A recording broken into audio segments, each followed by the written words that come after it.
తర్వాత రాశి సింహరాశి. 2025 సంవత్సరం సెప్టెంబర్ నెల సింహరాశి వారికి ఏ విధంగా ఉండబోతుందో గురువుగారి మాటల ద్వారా తెలుసుకుందాం. 2025 సంవత్సరం సెప్టెంబర్ నెల 5వ రాశి సింహరాశి.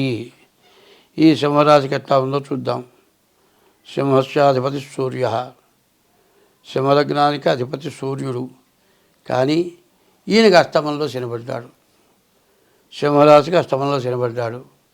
సరిగా చెప్పాలంటే జాతక భాగానికి సూర్యచంద్రులు ప్రధానమైన గ్రహాలు. నిన్నటి దాకానేమో 2 సంవత్సరాల నుంచి కర్కాటక రాశికి శని అధిపతి వల్ల కొంత బాధలు వచ్చినాయి. ఇప్పుడు సింహరాశికి అష్టమంలో శని రావటం కొన్ని బాధలు వచ్చినాయి. ఈ సింహరాశి కూడా పూర్తిగా బాగాలేదు అని చెప్పాల్సిందే. కానీ ఈ సింహరాశి వాళ్ళు కూడా డేట్ ఆఫ్ బర్త్ ద్వారా జాతకం చూపించుకోవడం చాలా అవసరం. తర్వాత ఎవరి ఇష్టదైవాన్ని వాళ్ళు పూజించడం అవసరం. ముందు డేట్ ఆఫ్ బర్త్ ద్వారా జాతకం చూపించుకోవడం అవసరం.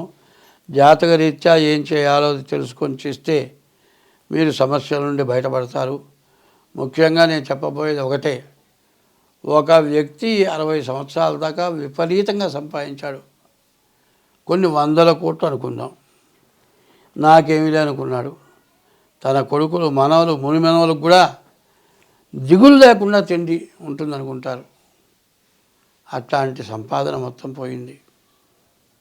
మరి ఆ సంపాదన పోయిన తర్వాత ఎన్ని బాధలు పడుతున్నారో.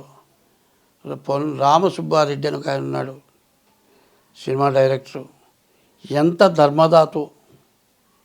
ఇప్పుడు ఆ రామసుబ్బారెడ్డి ఆయన ₹1,00,000 కావాలంటే బాకీ బతిమని అడుగుతున్నాడు. ఇన్ని దాన ధర్మాలు ఏమైపోయినాయి. ఎప్పుడు కూడా కాలానికి మనం ఎప్పుడు కూడా బద్ధులమే. సరిగ్గా చెప్పాలంటే ఆ రామసుబ్బారెడ్డి అన్నాయన ఎంత ధర్మదాతో నేను చూసా. ఎన్నో దానాలు చేశాడు. ఇవాళ మొత్తం వ్యాపారంలో నష్టం వచ్చేసింది, మొత్తం పోయింది, ఏమీ లేదు, బాధపడుతున్నాడు. ఎందుకంటే జ్యోతిష్యం చెబుతూనే ఇట్లాంటి వాళ్ళందరినీ కూడా అబ్జర్వ్ చేస్తూ ఉంటా. ఇది జ్యోతిష్యంలో జరుగుతుందా, ఇది నిజమేనా? మరి ఆయన దగ్గర తిన్నారు చాలామంది. ఆయనకు అవసరం వచ్చినప్పుడు ఎవరు ఉపయోగపడ్డా. కాంతారావు, సినిమా యాక్టర్ కాంతారావు ఉన్నాడు. ఆయనకి 500 ఎకరాల భూమి ఉంది. తను చాలా సంపాదించాడు, అంతా దానం చేశాడు. చచ్చే రోజు ఒక సొంత ఇల్లు కావాలని కోరుకున్నాడు. రామారావు, అక్కినేని నాగేశ్వరరావు తర్వాత కాంతారావు. కాంతారావు అంటే కత్తి కాంతారావు అని పేరు. కత్తి యుద్ధంలో ఆయన మించిన వాడు లేడు. అటువంటి వాడు తనతో సహచరులైన వాళ్ళు కూడా ఆయనకి సహాయం చేయలే. ఎందుకు చేయలేదు అంటే వాళ్ళని అనకూడదు. నీ కర్మ, పూర్వజన్మ కర్మ అట్లా అనుభవించాల్సి వచ్చింది.